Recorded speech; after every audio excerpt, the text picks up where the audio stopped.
Joining me now is Senator Jacinta Price, Shadow Minister for Indigenous Australians. Senator, always good to speak with you. Thank you so much for joining me. Are you pleased that the Prime Minister has made it up to Alice Springs, and what do you hope that this visit achieves? Oh, look, it's probably too little too late for the Prime Minister. And given that we've had to shame him once more to make the journey to Alice Springs, that's fairly obvious. He's turned up in Alice Springs with a bucket full of cash, thinking that somehow throwing money at the issues that we are faced with is going to fix it. And wrapping up this whole package to appear as though it's something new and wonderful and it's going to close the gap. The problem is that what we need is an audit of the funding that's already gone into the Northern Territory to determine what outcomes have come about. We had $350 million thrown at us by the PM last year, and nothing has changed on the ground.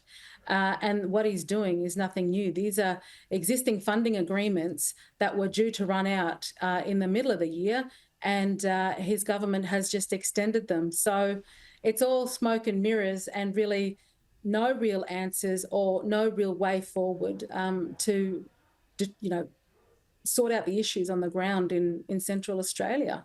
Well, let's talk about this funding. It's a lot of money. It's $842 million to close the gap. This is what the Prime Minister said today.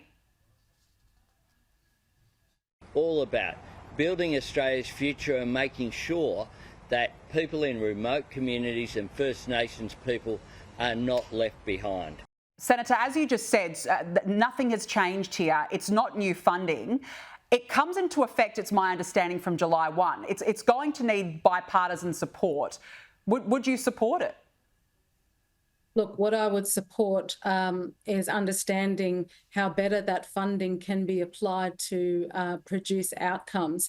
And like I said, I mean, this initiative began with John Howard, and previously that funding was provided over a 6-year period. When the Prime Minister came to power, they'd only put into play for 2 years. So now they're extending it to 6 years to make it look as though it's something new.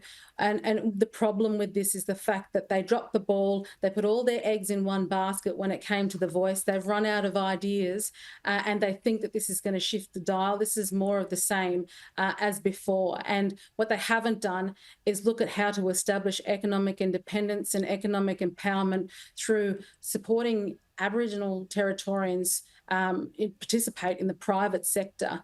There's a whole bunch of things that this Prime Minister could do that he's not doing. And even the member for Lingiari, Marion Scrimgeour, has said that we need an audit of the funds that are coming into the Northern Territory federally.